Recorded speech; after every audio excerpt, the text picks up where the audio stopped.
when I left my ex-husband, I started questioning my faith. I started questioning why I ended up in that relationship that left me so broken. And one of the answers I got was that because I was not obedient to God. Because when I started reading the Bible, I realized that there are rules that He has put in place that actually protect us from getting into bad relationships. And even though we have a relationship with Him and we get into a bad relationship, that it doesn't mean that it's foolproof, but I started questioning my lifestyle at the time. So I had a good friend who was staying with me, and she somehow convinced me to start going to church. And as I started going to church, I grew more in faith, started seeing God in a different way.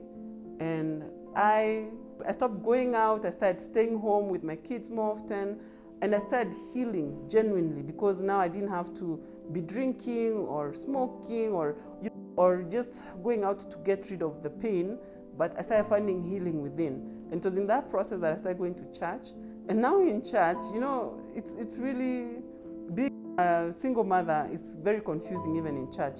Because in church you find there are two groups. There's the married and the singles, and the teenagers and the kids at that time. I don't know, maybe now they've changed. So they had these groups after church where you either go to the marriage group, or you go to the singles group, or you go to the kids group. So every Sunday I would just go home because I just felt I didn't belong anywhere. So, but one day I felt strongly, you need to start going to the singles group. You need to start dating again. You need to, because I didn't want to get married again. But I'm like, but what single man will want to marry I'm a woman with kids?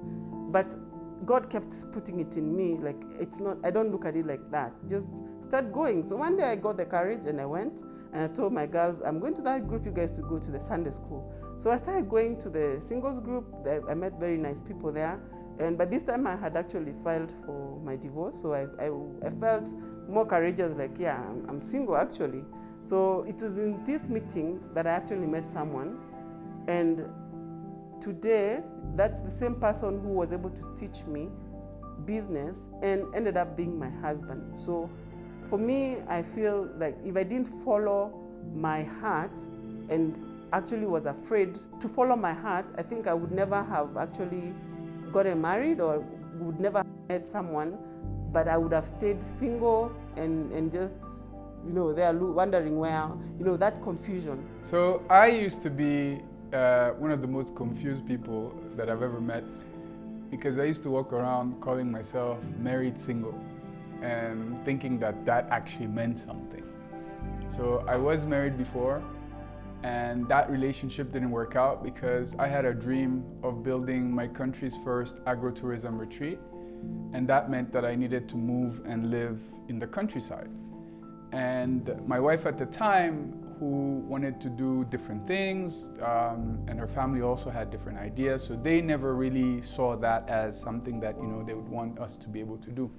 And so it was a hard decision to choose to pursue that dream, that passion, that that aspiration of building the country's first agro-tourism retreat, that then led me to have to choose that dream and that passion rather than trying to become someone to make my ex-wife and her family happy. And during that period of time where I chose that path, I started having a lot of success. And so I became the first young person to achieve something like that. Actually, the first person to actually do that in my country, build an agricultural activity on a farm, a tourism activity on a farm. And then later got involved in entrepreneurship and innovation, co-founded the first social entrepreneurship movement in my country. We train young people in social entrepreneurship, help them start their businesses. And then later I got selected for the President Obama's Young African Leadership Initiative. At that time, there were 50,000 people who applied for the program, 500 were selected, and I was amongst these 500 young people. And my dream was to go for this program, learn the knowledge, and then come back and grow my agro-tourism retreat. But when I was there, God had other plans, because I was a free thinker at the time. I was seeking for God, and I was really ambitious, and I was looking for what am I here to do in life? What do I want to achieve? And so during one of the talks where Michelle Obama said something very interesting, she said that a powerful man is not intimidated by a powerful woman. And that stuck with me, because then I started thinking, I grew up with a very powerful mother who has led, many people and very inspirational. So I looked up to her as my role model. But then I realized that a lot of women were, not given the opportunity to express their full potential. And having been a father to 3 beautiful girls at the time, I wanted my daughters also to become great leaders in society. And so it rang a bell in me that in order for there to be more powerful women, more successful women, it had to come from the men. The men had to be the ones to give them the opportunity. The men had to be the ones to support them. And so I had that vision that day that I'd like to be someone before I die who impacts the lives of more than 1 billion people, mostly women, and allows leadership to flourish, contributes to the future of Africa, et cetera, et cetera.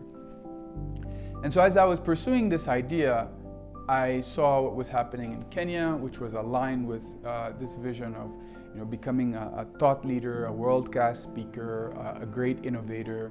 And Kenya had this great vision of becoming the hub of innovation in Africa. And it just rang with me. All these things I've been trying to do back home, I haven't been able to do. This is the country where I can achieve it. And so I took a leap of faith. My marriage was already, broken. I wasn't spending time with my children. I was miserable. The world was seeing me as very successful, but I was miserable. I said, okay, this may be an opportunity to start over. And then I took a leap of faith and I came to Kenya. And so during that first year while I was in Kenya, I went through a lot of difficulties because a lot of people were taking advantage of, this vulnerability of this man who came with so much potential, great trainer, great speaker, great coach, but who's literally struggling to survive, struggling to find his way through. So people were taking advantage of me, people were exploiting me, people were making me work for them, share my ideas, but they would never want to pay, or they would never really want to allow me to advance. And so that first year was extremely difficult, and I did everything I could to find my way out, but I was just hitting against the wall. I moved 10 times in 10 months, lived in someone's couch, someone's floor. I was hosted by different people, and then whenever something changes, I have to find another place to stay.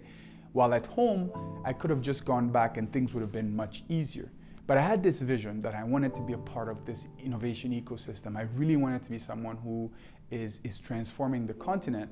And I didn't feel like I could do it from home. This was the place where I felt like I could do it. And so this continued until a particular time where I started to realize that a lot of the challenges that I was facing were self-inflicted. It was because of how I was behaving, the type of people I was hanging out with, the type of choices I was making. And so that led me to start now, having these deeper questions as to why am I here? Am I here just to be a speaker? Am I here just to be a trainer? Am I here just to, try to make money, try to succeed? Why am I really here?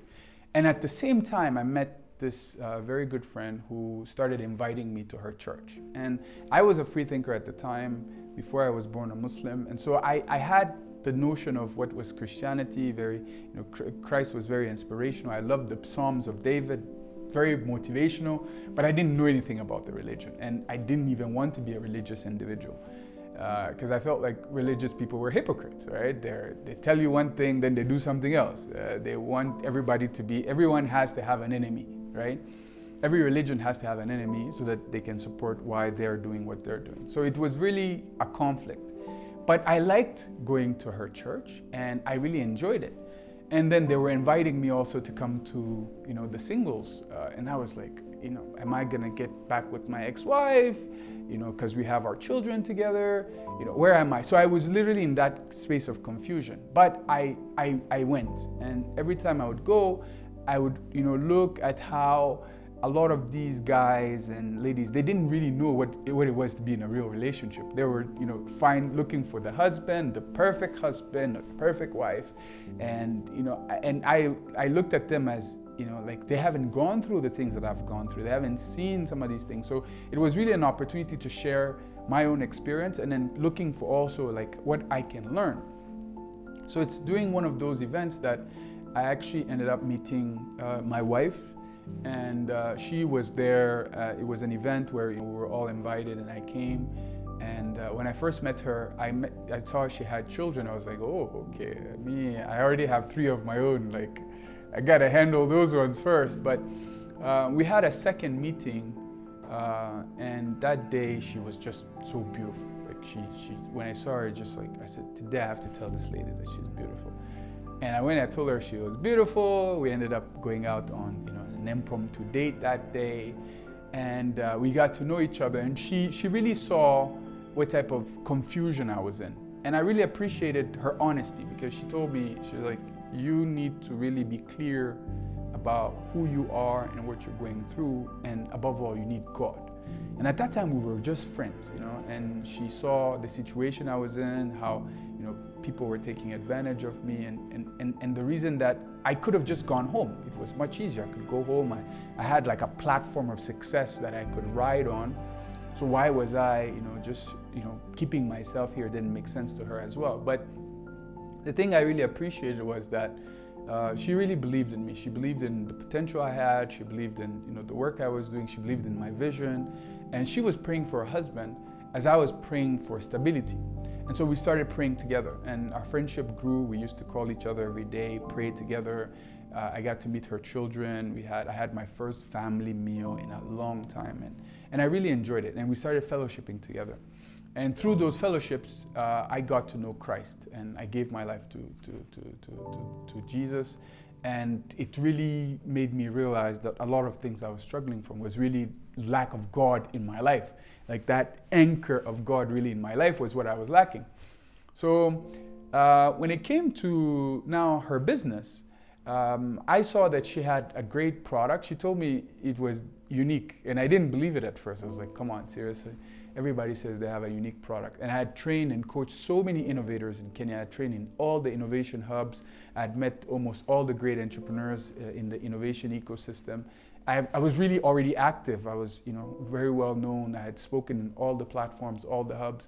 So I knew that Kenyans were innovative, but I was like, seriously, you're the only movable wooden tent, the first? So I went online, and I couldn't find anything.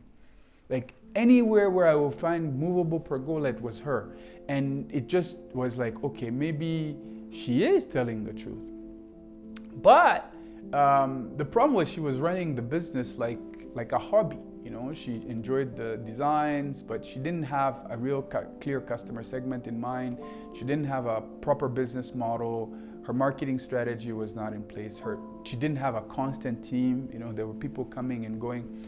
So all that made me realize that, she needs help.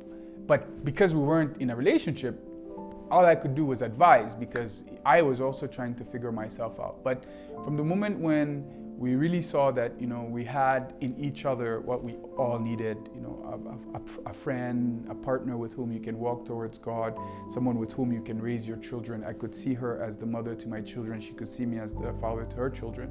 That's when we decided now to go in front of God and say, we'd like to spend the rest of our lives together. And God made that happen. And from there, we then now, decided to say, hey, now what do we want to do with our lives?